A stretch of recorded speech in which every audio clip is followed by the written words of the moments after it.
रामू कौन राजू है इन दोनों में से।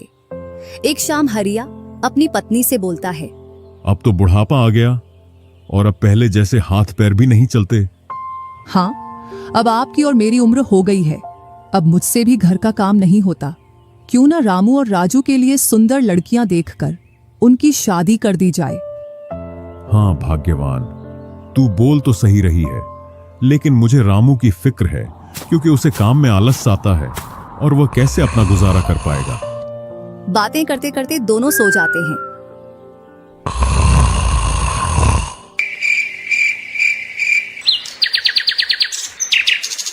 और सुबह उठकर हरिया रामू राजू से बोलता है, तुम दोनों खेतों पर चले जाना और एक खेत को खोद आना जिसमें मैं आकर बीज बो दूंगा। और आज मैं अपने दोस्त से मिलने के लिए पास ही के गांव में जा रहा हूं। 2 दिन में लौट कर आऊंगा। हरिया तैयार होकर दूसरे गांव की ओर निकल जाता है और रामू राजू भी खेतों की ओर चल देते हैं। दोनों खेतों में जाकर काम करने लग जाते हैं। रामू ठहरा कामचोर। वह थोड़ी देर काम करने के बाद एक पेड़ की छांव में जाकर लेट जाता है। इधर राजू को सुबह से शाम हो जाती है और वह आधा खेत खोद देता है।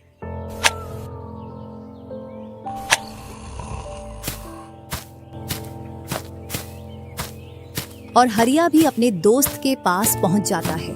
अरे भाई हरिया, कैसे आना हुआ? तुझसे मिलने की इच्छा हुई तो मिलने आ गया।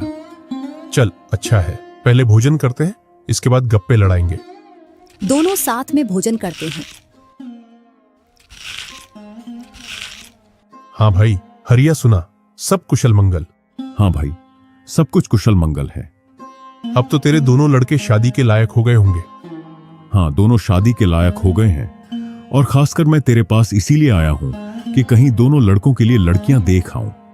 वैसे अपनी भी 2 बेटी हैं और दोनों खूब होशियार और चंचल है। अब दोनों की भी उम्र शादी के लायक हो गई है। अगर तुझे कोई एतराज ना हो तो क्यों ना इस दोस्ती को रिश्तेदारी में बदल दी जाए। इतना सुन हरिया बड़ा खुश होता है। जब वह दोनों लड़कियों को देखता है तो दोनों बहुत ही सुंदर थीं।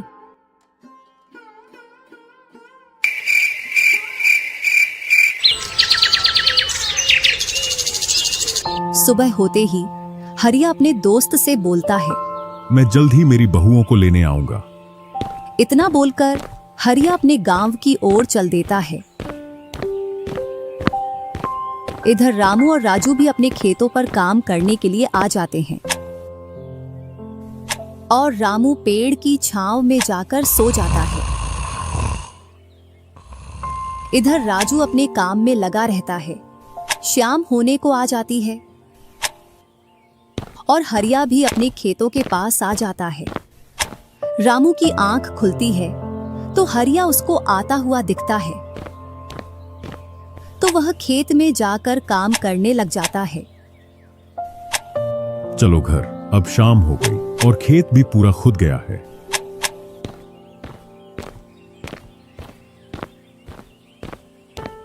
तीनों साथ में घर पहुंच जाते हैं। हरिया अपनी पत्नी और दोनों लड़कों को बताता है कि वह इन दोनों की सगाई पक्की कराया हूं।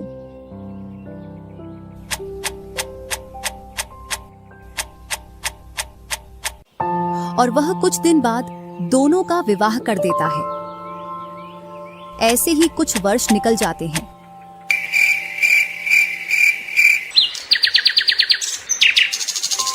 हरिया और उसकी पत्नी का स्वर्गवास हो जाता है और दोनों भाई जमीन और घर का बंटवारा कर लेते हैं।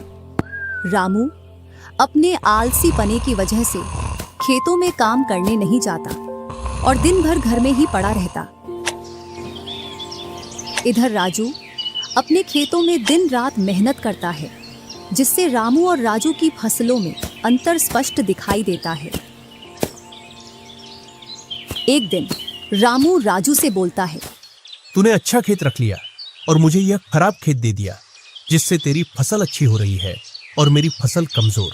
कोई ना, अगली फसल पर खेत बदल लेंगे।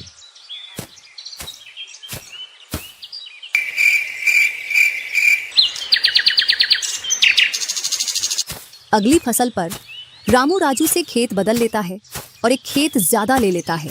फिर भी राजू खुशी खुशी उसे खेत दे देता है। राजू के हिस्से में जो खेत थे उनमें फिर से वह दिन रात मेहनत करता।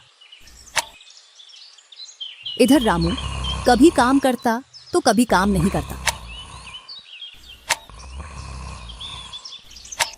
रामू के पास बीज खरीदने के भी पैसे नहीं थे, तो वह पैसे लेने के लिए जमींदार के यहाँ चला जाता। जमींदार जी, कुछ पैसे उधार चाहिए थे, जिससे मैं अपने खेतों के लिए बीज ले आता और फसल आने पर मैं आपको पैसे लौटा देता। क्यों नहीं भैया, लेकिन आपको 2% ब्याज देना पड़ेगा। जी जमींदार जी, मैं ब्याज दे दूंगा। जमींदार रामू को पैसे दे देता है और रामू उनसे कुछ बीज लाकर अपने खेतों में बो देता है।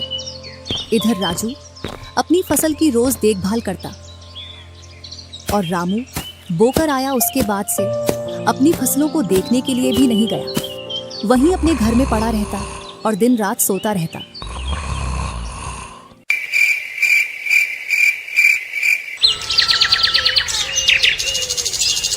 एक दिन जब फसल पकने का समय आया तो वह अपनी फसल देखने के लिए खेतों पर गया और फसल देखकर बोला, अरे इतनी कमजोर फसल! मैंने खेत बदल लिया, फिर भी लगता है मेरी ही किस्मत खराब है। जो भी जमीन में लेता हूँ उसमें अच्छी फसल होती ही नहीं है। ऐसे कहते हुए वह अपने घर आ जाता है और अपनी पत्नी से बोलता है, राजू की फसल तो अच्छी है, बस हमारी फसल ही कमजोर है। ऐसा कैसे हो सकता है? ऐसा तो होगा ही। दिन रात जो घर में पड़े रहते हो और खेतों में समय समय पर दवाई पानी नहीं दोगे तो फसल ऐसी कमजोर रहेगी। फिर बोलते हो किस्मत खराब है। किस्मत नहीं, मेहनत करनी पड़ती है। चल चल, मेरे को मत सिखा। अगर किस्मत ना हो तो कुछ भी नहीं होता। अगर मेहनत से कोई बड़ा बनता तो सबसे पहले गधा बड़ा बनता, क्योंकि उसके बराबर कोई मेहनत नहीं करता। और जो मजा जिंदगी में सोने में है वह मजा और किसी चीज में नहीं। बस इनको तो सुला दो, सोने के अलावा और कोई काम ही नहीं है।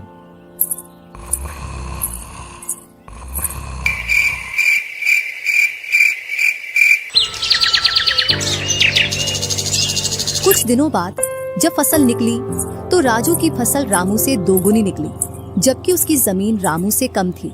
रामू फसल को देखकर बोलता है, इस फसल को बेच कर आऊं या खाने के लिए रखूं? इधर जमींदार जी को भी पैसे देने हैं। अब इतनी सी फसल से कैसे काम चलेगा पता नहीं।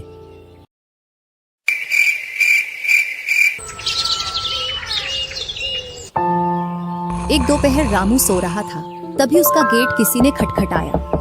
पता नहीं कौन भरी दोपहर में नींद खराब करने के लिए आ गया। जैसे ही वह गेट खोलता है तो सामने जमींदार खड़ा दिखता है। क्या यह रामू का घर है? रामू ने सोचा, क्यों ना मैं इसे राजू के घर पहुंचा दूं। यह मुझे पहचान भी नहीं पाया। मैं तो राजू हूँ, वह वाला घर है रामू का। जमींदार सामने वाले घर पर जाकर गेट को खटखटाने लगता है। राजू गेट खोलता है और बोलता है, क्यों भाई, इतनी तेज गेट को क्यों खटखटा रहे हो? मैंने आपके रुपए लेकर खा लिए क्या? हाँ भैया रामू, तुमने मेरे जो पैसे लिए थे उन्हीं को लेने के लिए आया हूँ। तुमने बोला था फसल आने पर पैसा लौटा देंगे, जो तुमने अभी तक नहीं लौटाया। क्या जमींदार जी, आप भी दोपहर में नशा करके आ गए? मैंने कब आपसे पैसे उधार लिए? क्या तुम ही रामू हो? नहीं, मैं तो राजू हूँ। रामू तो सामने वाले घर में रहता है।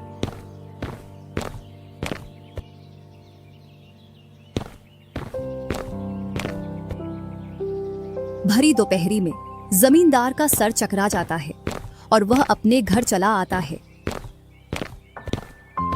और घर पहुंचकर मुनीम से बोलता है, ऐसा लगता है मुझे कि जो पैसे रामू के दिए थे वह पैसे अब लौट कर नहीं आने वाले। क्यों, ऐसा क्या हुआ जो पैसे वापस नहीं आ रहे हैं?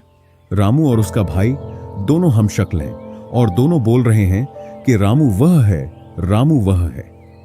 और उन दोनों ने दोपहर भर मुझे इस घर से उसे घर दौड़ाया। जमींदार जी, पैसे निकालने की मेरे पास एक स्कीम है। बोलो कौन सी स्कीम है? मुनीम जमींदार जी के कान में पूरी स्कीम बताता है।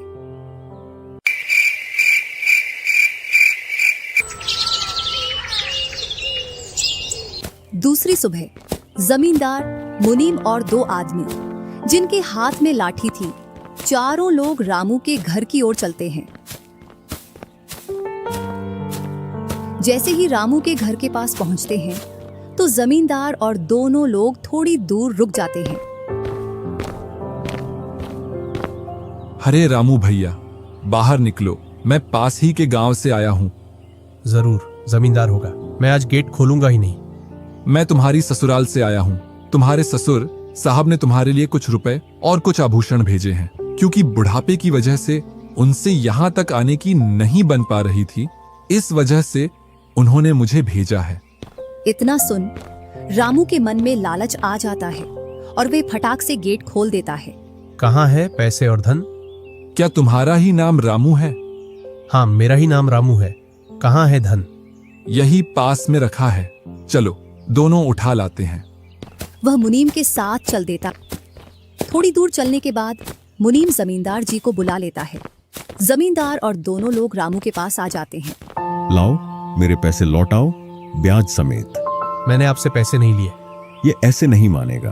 अब तुम दोनों के हवाले करता हूं, तुम चाहे जैसे इससे पैसे निकालो।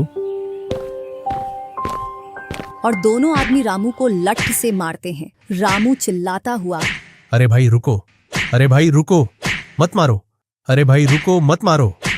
इधर वह दोनों रामू में दे लठ बरसा रहे थे। तभी राजू गेट खोलकर देखता है तो रामू पर कुछ लोग लठ से वार कर रहे थे। तो वह दौड़कर उनके पास आता है और बोलता है, अरे भाई रुको। इस रामू ने आज से 5 महीने पहले मुझसे पैसे लिए थे। जब लौटाने की बारी आई तो बहाने कर रहा था।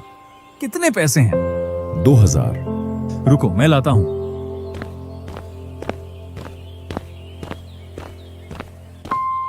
राजू रुपए लाकर जमींदार को देता है और जमींदार और उसके साथी वहां से चले जाते हैं। इधर रामू भी अपने घर में चला जाता है और राजू भी।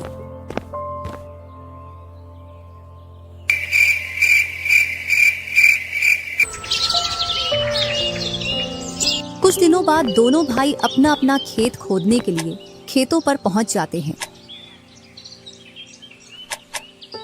इधर खेत खोदते खोदते राजू दौड़ते हुए रामू के पास आता है और बोलता है, देखो मुझे खेत में क्या मिला है। राजू के हाथ में हीरा देखकर रामू के मन में लालच आ जाता है और वह मन ही मन सोचता है, इसके खेत में तो और भी हीरा हो सकते हैं। क्यों ना मैं इसको मेरा वाला खेत दे दूं और इसका खेत में रख लूं, जिससे मेरे पास भी बहुत सारे हीरे हो जाएंगे। मैं क्या बोल रहा था, क्यों ना तू मेरे वाले खेत पर फसल कर ले और मैं तेरे वाले पर। इतने दिनों से तू कम जगह पर कर रहा था। और रामू राजू वाले हिस्से को खोदने लग जाता है।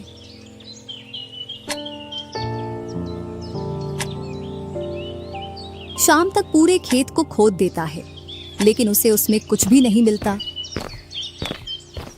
और थका हारा घर पहुंच जाता है। आज पूरा खेत खोद दिया, लेकिन फिर भी एक हीरा नहीं मिला। जबकि राजू ने खेत का एक कोना खोदा था, उसमें ही उसे एक हीरा मिल गया। अच्छा, आप अगर ऐसे ही मेहनत करते रहे तो एक दिन आपको भी बहुत सारे हीरे मिलेंगे। बातों ही बातों में रामू की नींद लग जाती है।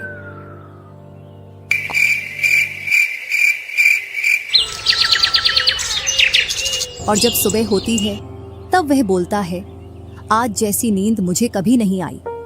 हाँ, अगर तुम ऐसे ही मेहनत करते रहे तो आपको रोज ऐसी नींद आएगी। और रामू उसे वर्ष राजू की तरह अपने खेतों में मेहनत करता है और दोनों की फसलें बराबर निकलती हैं, जिससे रामू के चेहरे पर अलग ही चमक दिखती है। एक दिन चारों लोग साथ में बैठकर खाना खा रहे थे। क्या सच में उस दिन खेत में से हीरा निकला था? हाँ भैया, निकला था ना। जो आज आपके घर में, उसकी वजह से कई सारे हीरे रखे हैं। इतने में ही रामू की पत्नी बोलती है, वह तो नकली था, आपसे काम करवाने के लिए। इसी प्रकार बातें करते करते चारों लोग अपने अपने घरों में जाकर सो जाते हैं।